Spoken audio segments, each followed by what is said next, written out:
정부 당국자는 천안함이 침몰된 당일 저녁 9시 22분 전에 북한의 어뢰 공격이 있었다는 의혹은 억측이라고 밝혔습니다. 또 여러 가지 정황으로 볼 때 당시 북한군의 특이 동향은 없었고 전시 상황도 아닌 것으로 판단된다고 설명했습니다.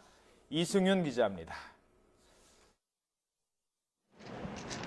정부 당국자는 현재까지 천안함 침몰과 북한이 관련됐다는 정황을 확인하지 못했다는 게 일관된 입장이라고 밝혔습니다.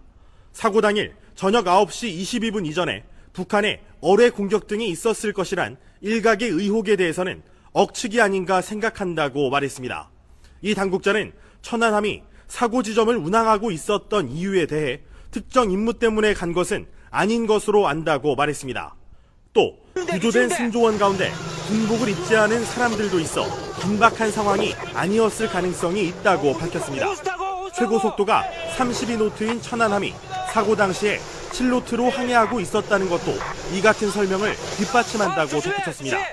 정부 관계자는 초계함이 경계 상태에서는 15에서 18노트, 잠수함에 대비한 전시 상황에선 어뢰를 피하기 위해 30노트까지 속도를 낸다고 설명했습니다.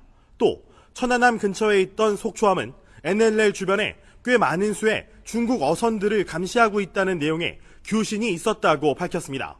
북한군 동향이 심상치 않으면 사라지는 중국 어선들이 당시에 많이 보였다는 점에서 전시 상황으로 보기엔 어려움이 있다는 것이 이 관계자의 설명입니다.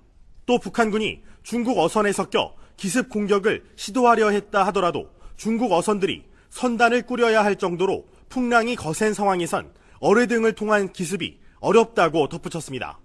정부 당국자는 사고 당시 북한군 동향은 정상적이었고 북한의 반잠수정이 활동하기에는 쉽지 않은 상황이었다며 이번 사고와 북한과의 연계 가능성에 선을 그었습니다. 이 같은 설명은 곳곳에서 제기되는 의혹들 때문에 정부에 대한 불신과 국민의 불안감이 높아지는 상황을 차단하기 위한 것으로 보입니다. YTN 이승윤입니다. 어려움이 있다는 것이 이 관계자의 설명입니다. 또 북한군이 중국 어선에 섞여 기습 공격을 시도하려 했다 하더라도 중국 어선들이 선단을 꾸려야 할 정도로 풍랑이 거센 상황에선 어뢰 등을 통한 기습이 어렵다고 덧붙였습니다. 정부 당국자는 사고 당시 북한군 동향은 정상적이었고 북한의 반잠수정이 활동하기에는 쉽지 않은 상황이었다며 정부 당국자는 천안함이 침몰된 당일 저녁 9시 22분 전에 북한의 어뢰 공격이 있었다는 의혹은 억측이라고 밝혔습니다. 또 여러 가지 정황으로 볼 때 당시 북한군의 특이 동향은 없었고 전시 상황도 아닌 것으로 판단된다고 설명했습니다. 이승윤 기자입니다.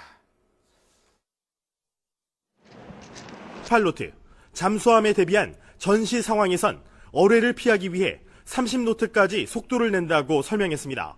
또 천안함 근처에 있던 속초함은 NLL 주변에 꽤 많은 수의 중국 어선들을 감시하고 있다는 내용의 교신이 있었다고 밝혔습니다. 북한군 동향이 심상치 않으면 사라지는 중국 어선들이 당시에 많이 보였다는 점에서 전시 상황으로 보기엔 정부 당국자는 현재까지 천안함 침몰과 북한이 관련됐다는 정황을 확인하지 못했다는 게 일관된 입장이라고 밝혔습니다.